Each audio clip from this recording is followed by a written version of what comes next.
Now, there are a small number of people who will go on the carnivore diet, say for 90 days, and they don't quite have the results that they see. Maybe the weight hasn't come down. They're not feeling quite as good as they hope they would. What do you think are some of the main mistakes that people make that results in them not achieving the results they'd like? Yeah, every time I talk to somebody who claims to have done the 90-day carnivore challenge, and I kind of question them and dig down into what actually happened, I find that there's a lot of sauces, a lot of rubs, a lot of condiments, a lot of coffee, a lot of protein shakes. And they're like, well, I mean, it's protein. I thought that was carnivore. It's very easy for people to either genuinely misunderstand what we're doing here or blindly say they did that when they really didn't do that. And I don't think they're trying to trick anybody. I just think they're like, well, I had no idea.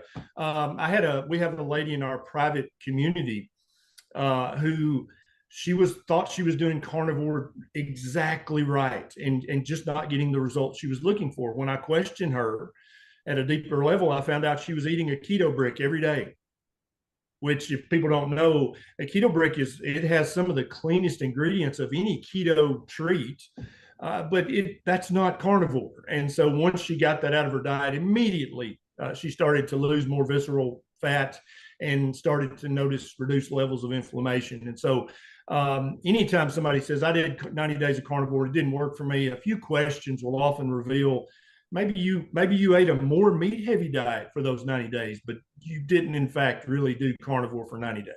Hmm. Yeah. So you think the biggest mistake people make with the carnivore diet is they're not on the carnivore diet? And and I think it's because they don't understand the basic principles of what we're trying to accomplish here. There's nothing magic about meat or eggs. And a lot of carnivores go, wait, what? When I say that. But what the carnivore diet is the ultimate elimination diet. The benefits come from everything that you eliminate. Now, definitely, there are people out there with vitamin and mineral deficiencies, with fatty acid and amino acid deficiencies, that when they add more meat to their diet, they get healthier. They feel better. Their mental health is better. Absolutely true. But for the vast majority of people, especially people with diabetes, with metabolic syndrome, with hypertension, obesity, fatty liver, it's the elimination part of carnivore that works the magic. It's not magic, it's physiology.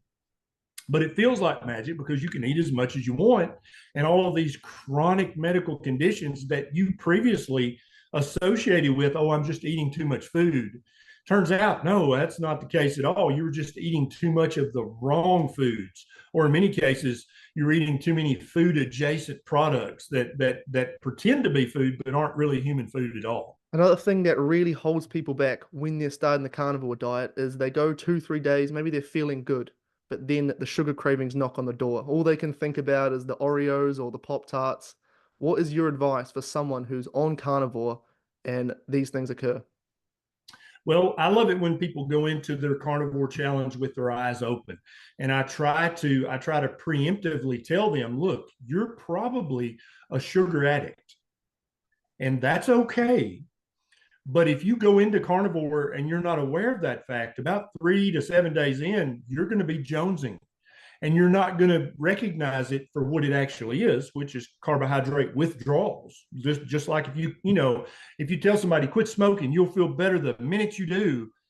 You're setting that person up for failure because when the nicotine withdrawals kick in, if you haven't warned them in advance, hey, it's going to suck. Okay, for 3 to 14 days, it's going to suck real damn bad.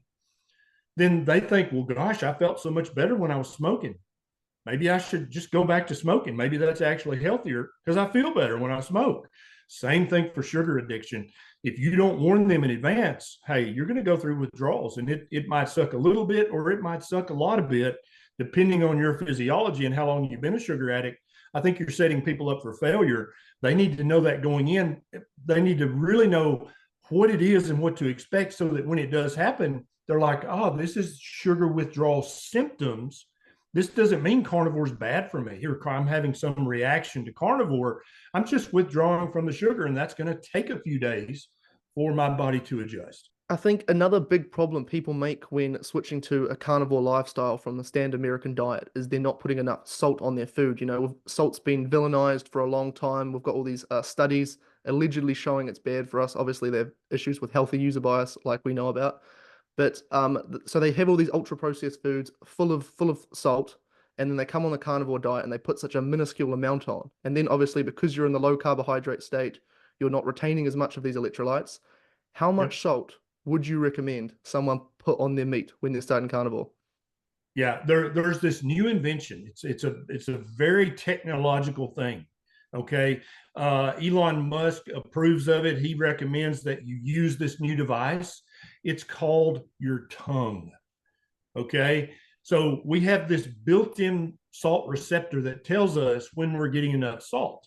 You should salt your food to taste. It's just that easy. If your food doesn't taste salty enough, add more salt. If it tastes too salty, you added too much salt. And your taste buds will actually adjust to your body's need for sodium. And so, if people will just realize, I have been misled for salt. We all have. We've been misled for decades about salt. So much so that for many people, it's an unconscious belief. They don't even consciously know that they're limiting their salt.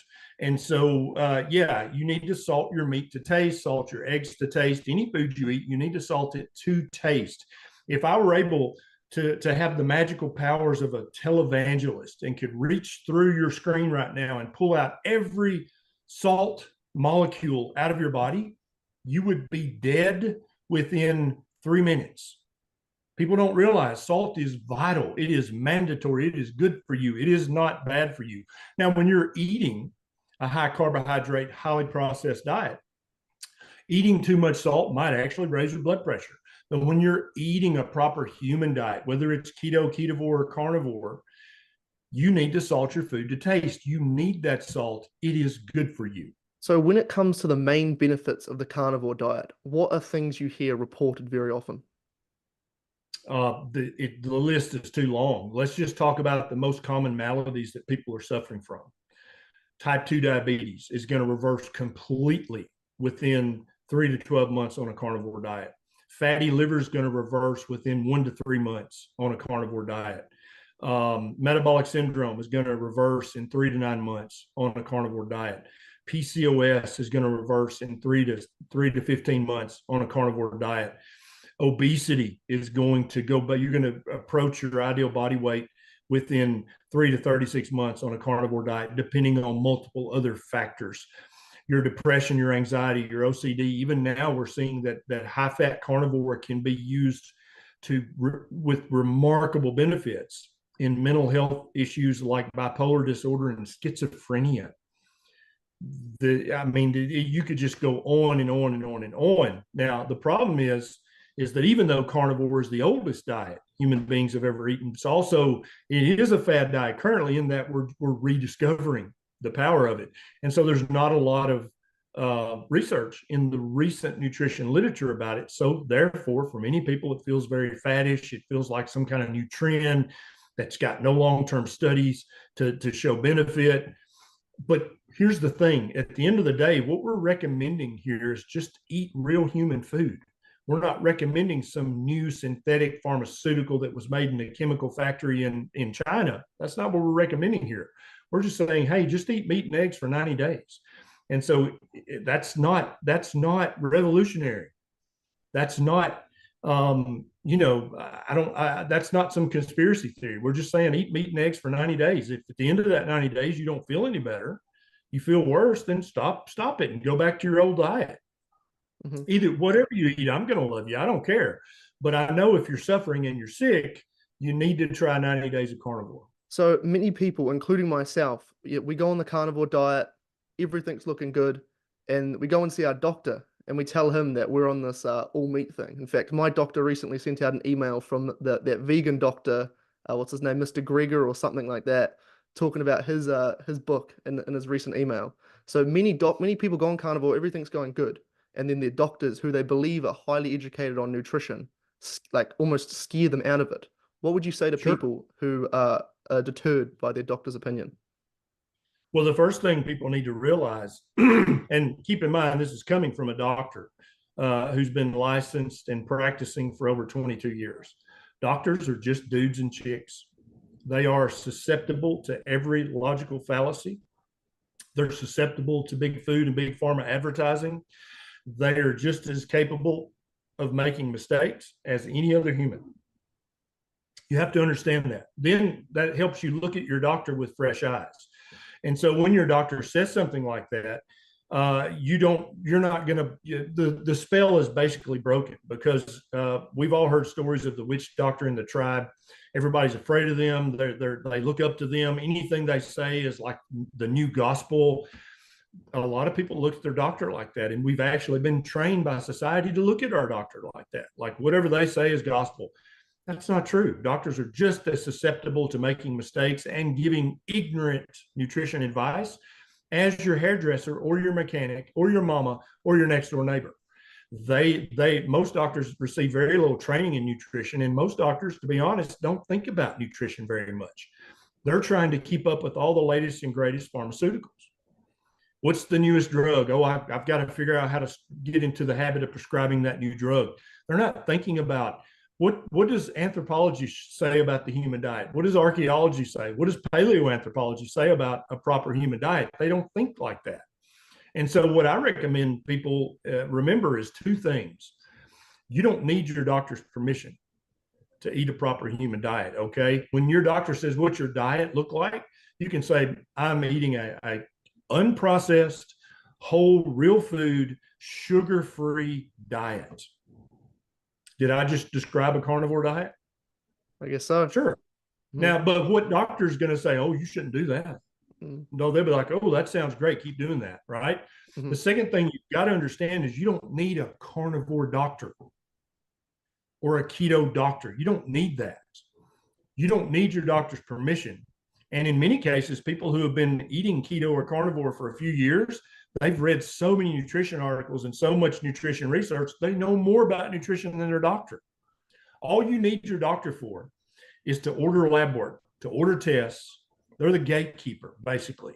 And then in very few instances, but sometimes you need them to prescribe a medication. That's literally their only job that you need them for. You don't need their permission to eat a proper human diet, and you don't need to take their guidance on what is a proper human diet, because in many cases, they have no idea.